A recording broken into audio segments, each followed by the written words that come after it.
حبايبي الحلوين، جبت لكم النهارده طريقة للفطير المشلتت. طريقة سهلة وبسيطة جدا، بدون فرد، بدون توريق، بدون تعب. طريقة للمبتدئين وللمحترفين. شايفين العجينة؟ بسم الله ما شاء الله. شايفين شكلها عامل ازاي؟ وشايفين كمان الفطير؟ شايفين حلاوته وجماله؟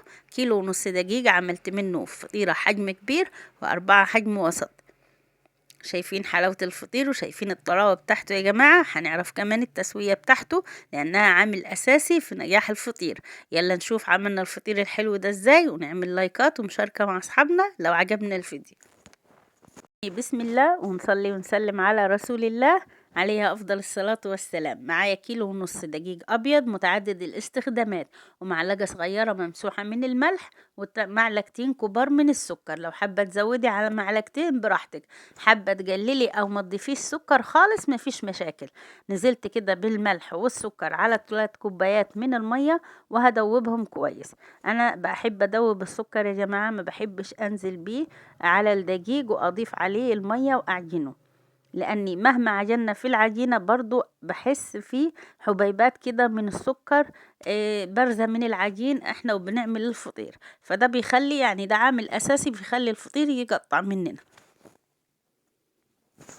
نزلت ببقية ال3 كوبايات مية اللي أنا كنت مدوبة فيهم السكر زي ما احنا شايفين، وكملت عجن. حاسة ان العجينة محتاجة مية تاني فزودت حوالي كده نص كوباية. نزلت بيهم شوية بشوية لحد ما العجينة لمت معايا. يعني كيلو ونص الدقيق ده اخد معايا 3 كوبايات ونص بمج الشاي من المية. شايفين شكل العجينة؟ مش معجونة كويس. هنا هغلفها بمعلقتين كده من الزيت، وهسيبها حوالي من 5 ل7 دقايق. هسيبها وبعدين ارجع اكملها عجن، هوريكم شكل العجينة عامل ازاي. هنا بعد ما عدى عليها 7 دقايق، شايفين بسم الله ما شاء الله العجينة كأنها معجونة ومخدومة كده، يعني مع اني ما عجنتش فيها كتير. هنا كده لمتها هطلعها كده على الصينية، اخد عدلي فيها وهلمها وحطها في طبق تاني، وهديها دهنة زيت وهسيبها ترتاح علشان اشكلها كور. عدى عليها كده حوالي 10 دقايق او ربع ساعة. شايفين شكلها؟ بسم الله ما شاء الله. هنشكلها كور كده. هعمل 4 كور حجم كبير علشان هنعمل منيهم الفطيرة الكبيرة، وهعمل 8 كور اصغر شوية، دول اللي هنعمل منيهم ال4 فطيرات الوسط. كل فطيرة هتتكون من كورتين. انا حاطة كده على الصينية زي ما انتوا شايفين رشة من الزيت، وابتديت اقطع الكور زي ما شفتوا. هنا كنت خلصتهم وبغلفهم بالزيت، وهغطيهم وهسيبهم برضو يرتاحوا حوالي برضو ربع ساعة أو تلت ساعة، وبعدين أبتدي أفرد فيهم. هنا بعد ما ارتاحوا يا جماعة كده هبتدي افرد بالشكل اللي احنا هنشوفه كده. همسكهم وهبططهم كده زي الجرس. هنا انا بصراحة غطيتهم بالكيس بس، ما حطيتش عليهم ولا قماشة ولا فوطة. حسيت ان وشهم يعني دخل هوا ليهم فوشهم كان هينشف.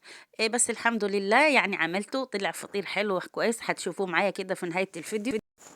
بالنسبة للمية يا جماعة طبعا الدقيق بيختلف من نوع للتاني. يعني أنا كيلو ونص الدقيق ده أخد معايا 3 كوبايات ونص، في حين إني باخد كيلو الدقيق بياخد مني أحيانا 3 كوبايات أو 3 كوبايات وربع. اهو كده حطيت اول رغين على بعض. طبعا المادة الدهنية زي ما انت تحبي. انا معايا هنا كوباية سمنة على زبدة، دي الفطيرة رقم 2. اهو فردت كده طبقة وحطيت شوية من الخليط المادة الدهنية اللي معايا، وحطيت عليها الكورة التانية. كده الفطيرة رقم 2 انا عملتها. وبعدين اهو لو واخدين بالكم في 4 رجات على بعض، دول الفطيرة الكبيرة. اهو زي ما احنا شايفين حطينا كل رجين على بعض وغلفناهم من فوق بالمادة الدهنية. دول ال4 فطيرات. بس هي السمنة كده او الزبدة جمدت معايا عشان البرد الجو اللي احنا فيه. وبعد كده بنعمل في الفطيرة الكبيرة. حطيت 4 رجات فوق بعض، وكل راج وراج بينهم كده دهنة حلوة من السمنة او الزبدة، وهنغلفها برضو من فوق. هنحط كده على الوش بتاع الفطيرة اهو شايفين. هندهنهم ونغلفهم كده بالسمنة ونغطيهم ونسيبهم يرتاحوا حوالي ساعة. هنا كان عدى عليهم حوالي ساعة ونص. الفطير كل ما يرتاح معاكي كل ما يديكي نتيجة حلوة. أنا جلتهم على صينية اهو يا جماعة هنا هفرد اول رجين حطيتهم على بعض، اللي هو طبعا من الفطير الصغير. حطيت دهنة زيت خفيفة على الصينية بس عشان تساعدني في الفرد شوية، هي مش محتاجة، بس علشان السمنة والزبدة جمدت. لو ملاحظين اهي يعني باينة في الصينية وباينة في العجينة. دول اول رجين حطيتهم على بعض، وشايفين شكلهم بسم الله ما شاء الله، تحس انهم رج واحد مش كورتين عجين على بعض. بعد ما فردتها بايديا ببتدي اشد زي ما انتوا شايفين كده، ورجت معايا بكل سهولة لان العجينة مخدومة معانا كويس ومرتاحة معانا. اهم حاجة في نجاح الفطير انه يرتاح.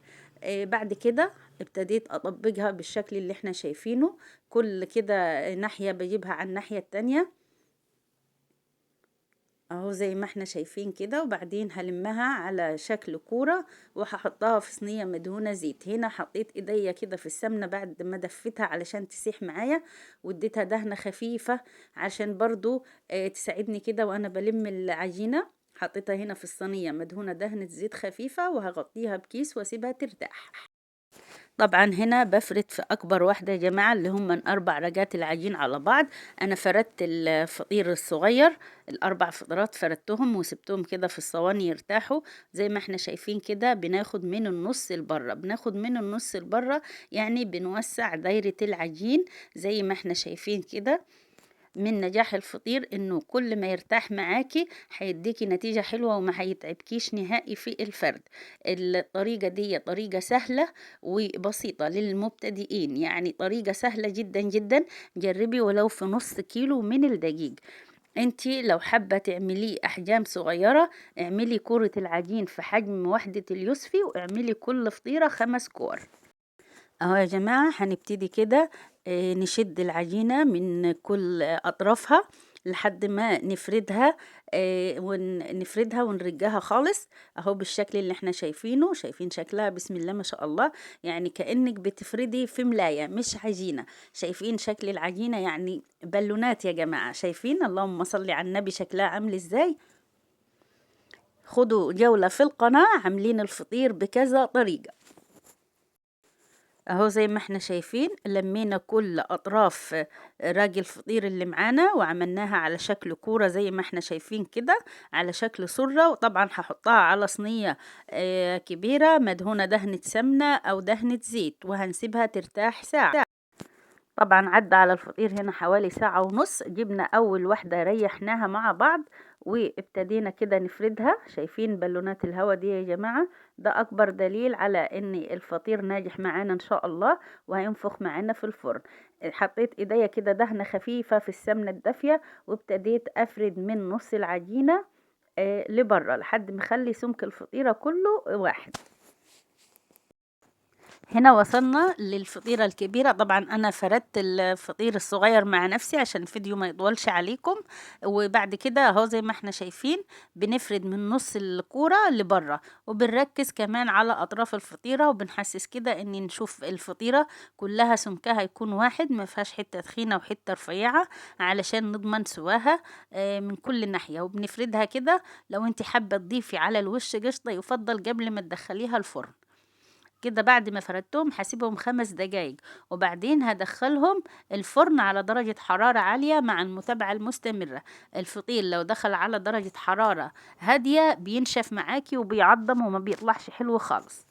شايفين شكله بسم الله ما شاء الله هو في الفرن ابتدى يجب معانا وابتدى يلون. هنهدي النار كده من عليه. ده الفطير هنا كان طلع من الفرن يا جماعة، هو خد لون بزيادة. شايفين شكله بسم الله ما شاء الله، شايفين الحلاوة والجمال، شايفين شكل الفطير بيتكلم عن نفسه.